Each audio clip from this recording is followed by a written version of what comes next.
You know how sometimes you see those quick headlines about a company's results, revenue up, profit down, whatever, Hmm. but you feel like you're just getting, well, the headline, what's really going on underneath. Yeah, exactly. What's driving it? And that's just what we're digging into today. We're looking at Schaeffler India. Right, the bearing manufacturer and automotive supplier. Yep. And specifically, their first quarter for calendar year 2025. How did they do?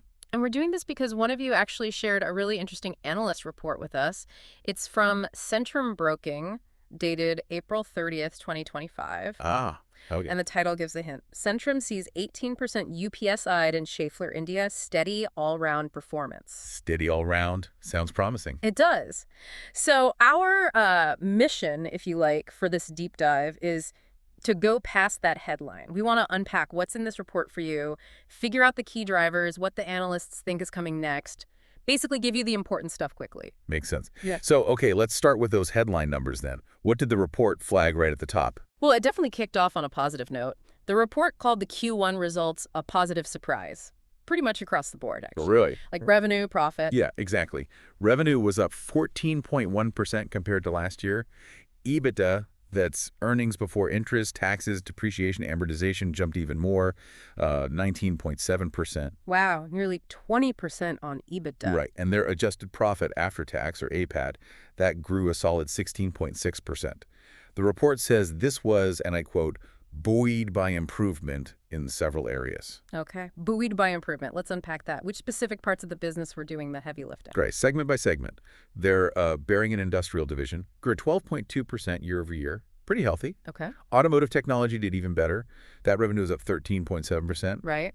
And the vehicle lifetime solutions part, the aftermarket stuff, that also chipped in with 11.5% growth. So growth across all the main segments then. Seems like it. But here's something that really stood out, exports. How did they do? Big jump.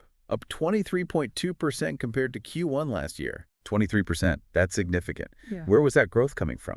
Asia, Europe. The report points mainly to Asian markets driving that export surge, and they seem to think that momentum will continue, which is interesting. Okay. And domestically. Okay. Any specific sectors shining? Yeah, it mentioned continued strong performance in a few key areas: wind energy, off-road equipment, Yeah. even raw materials. Raw materials. Okay. And like we said, that auto technology segment had that strong nearly 14% growth, too. It sounds like current business is good, but were they winning new deals too, looking ahead? Yes, absolutely. That was another point in the report. They mentioned specific new order wins, things like clutch systems for commercial vehicles, Okay, CVs. and then a bunch of bearings, DGBBS, TRBs, CRBs. These are technical terms for different bearing types. Deep groove ball bearings, Mhm. tapered roller, cylindrical roller. Oh, exactly. And those wins were specifically for the rail segment. So yeah, they're locking in future business too. Good, good. Okay, so top line growth looks solid, new orders coming in. What about the bottom line? Profitability, margins? Also positive, according to this report, their EBITDA margin improved. It hit 19.02%. 19%. And how does that compare? That's up 89 basis points from Q1 last year, so a decent improvement. Nice. And the final profit margin? Oh. Petity. That also ticked up. PTUP margin reached 12.6%, which was an increase of 27 basis points year over year. So they're keeping more of each rupee earned. What's driving that margin expansion?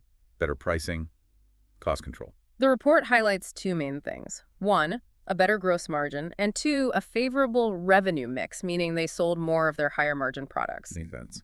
Digging into the gross margin specifically, that went up by 73 basis points year over year, reaching 39.1%. Okay. And interestingly, employee costs stayed pretty stable as a percentage of sales, around 6.07%. So efficiency gains and a good product mix seem to be the story there. Yeah. Do the analysts think they keep these margins up? They seem pretty optimistic, yeah. Centrum Broking believes Schaeffler's focus on backward integration. Producing more components in-house. Right. That plus more localization of their supply chain should help them hold these margin levels. They think it can help offset, potential inflation pressures on materials, and that favorable revenue mix is expected to help too. Okay, so the operational side looks pretty strong. What about cash flow? Or any big strategic moves happening? Cash flow generation was strong again. They pulled in Rs 2.37 billion in the quarter. Solid. But the big strategic piece is definitely that global merger with Vitesco Technologies. Ah, yes, the powertrain technology company. That's huge. It really is. The report emphasizes this, gives Schaeffler India access to a much wider portfolio, especially in, the whole electrification space. Like what specifically? Batteries, motors. Things like e-axles, thermal management modules, battery management systems, sensors, Mm. a whole suite of EV tech, basically. So this could really change how people see Schaeffler India, couldn't it? That's exactly the point the report makes. It's an opportunity for them to, quote, move up the value chain. Right, from just bearings to more complete systems. Precisely. Yeah. Becoming more of a system-level mobility player, not just a component supplier, it really opens doors, especially with the EV transition happening. Definitely a major shift. Yeah. But are their traditional businesses still expected to perform well? Oh, yeah. The report doesn't suggest they're neglecting the core business. Huh. They expect continued steady growth in areas like power transmission, wind, railways, off-road. Those are still important. And the vehicle segments, cars, trucks, two-wheelers? Moderate growth expected there. So it's a mixed growth from the established base, plus the new opportunities from Vitesco and exports. Okay, got it. So putting it all together, what's the final verdict from the analysts at Centrum Broking? What's their recommendation? They have a BUY rating on the stock, A buy, okay. and they've nudged up their target price slightly. It was RS 3,950, and now it's RS 4,082. Based on what valuation? They're sticking with the same multiple 50 times their estimated earnings per share for calendar year 2026. So 50S CY26E EPS. 50 times earnings is quite a high multiple. What makes them so confident? They list a few key reasons for their optimism. One, the healthy order book we talked about. Right. Two, just consistent performance domestically. Three, the strong results, specifically in wind, passenger vehicles, and power transmission. Okay. Four, this renewed focus on localization. And five, of course, the potential impact of the Vitesco integration. They actually bumped up their CY26 earnings estimate by about 3.4% because of these factors. I see. But no analysis is complete without risks, right? Yeah.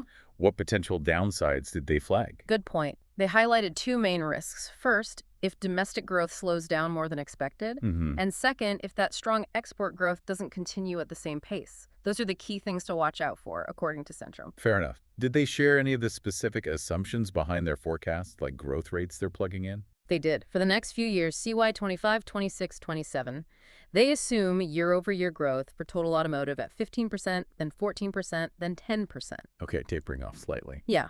For bearings and industrial, it's 14%, then 11%, then 10%. Similar pattern. And for exports and others, they have 14%, then 15%, then 11%. So they still see exports being quite strong, especially in CY26. Interesting. And the actual earnings per share, the EPS numbers. Okay, so for CY25, they tweaked it down slightly from Rs 72.4 to Rs 72.2. Barely a change. Right.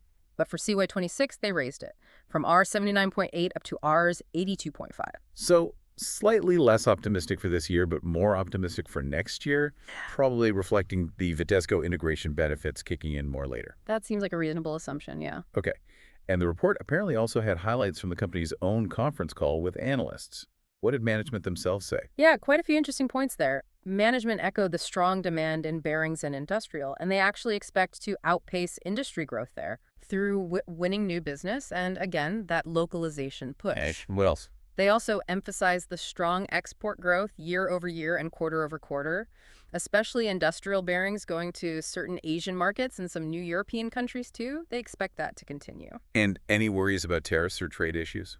Apparently not. Management said the current tariff situation isn't really a risk because their sales exposure to the U.S. is negligible. Good to know. Did they give a breakdown of where sales came from in Q1, the mix? Yep. For Q1 CY25, roughly, bearings and industrial was about 40%. Auto Technologies around 33%. Vehicle Lifetime Solutions, the aftermarket bit, was 12%. And intercompany exports and others made up the remaining 15%. Okay, so bearings and industrial is still the largest single piece. Correct. And they added that within that 40%, automotive bearings specifically were about 17% of the total bearings and industrial segment sales. Got it. And you mentioned new business wins earlier. Did the conference call add more detail there? It did. They listed quite a few specifics. In auto tech, heavy-duty clutches for CVs, one-way clutches. In vehicle lifetime solutions, center joint supports for PVs, FAA, and timing kits, TRBs. Okay. And in bearings and industrial, more wins in rail, CRBs, DGBBs, TRBs, condition monitoring tech for industrial automation, CRBs for raw materials, and something called liner balls. So yeah, wins across the board. Sounds like they're firing on multiple cylinders. What about the e-mobility stuff specifically? Any updates? Yes, a key update. They've started series production of their e-axles. Ah, okay, so that's moving from development to actual manufacturing. Exactly. And they expect volumes to ramp up. They also mentioned they've restructured their segment reporting mainly for better operational efficiency. Oh, and CapEx for the quarter was $825 million, and they expect that spending rate to be slightly higher going forward. Okay, investing for growth makes sense. So wrapping this all up then, for you listening, what are the main things to take away from this Centrum Broking report on Schaeffler India's Q1? Well, I think the first thing is it was a strong quarter, pretty much solid performance all around, like the report title suggested. Right. Good growth in their core areas, but also really strong export performance. Definitely. And profitability improved, too, thanks to that better gross margin and product mix. And then there's the big strategic piece, that Vitesco merger. It seems like a really significant opportunity for them to move into electrification and offer more complete systems, right? Absolutely. It potentially transforms their growth trajectory long term. The analysts certainly seem positive, pointing to the order book, the localization efforts, and that Vitesco potential, hence the BUY rating. So for you wanting that quicker, clearer picture beyond the headlines, this deep dive into the analyst view hopefully gives you that consolidated perspective on where Schaeffler India stands now and what might be next, at least through the lens of this report. Exactly. It's a snapshot, but a detailed one. And it leaves us with maybe a final thought to chew on. As Schaeffler pushes more into e-mobility, which is obviously a huge shift, how will their deep roots and expertise in traditional bearings and industrial components actually play out? Will it be a unique advantage in that new electric world, or could it maybe create some unexpected hurdles as they blend the old with the new? That's a really interesting question. How do those core strengths synergize or potentially clash Mm-hmm. with the demands of electrification? Definitely something to watch in the coming years.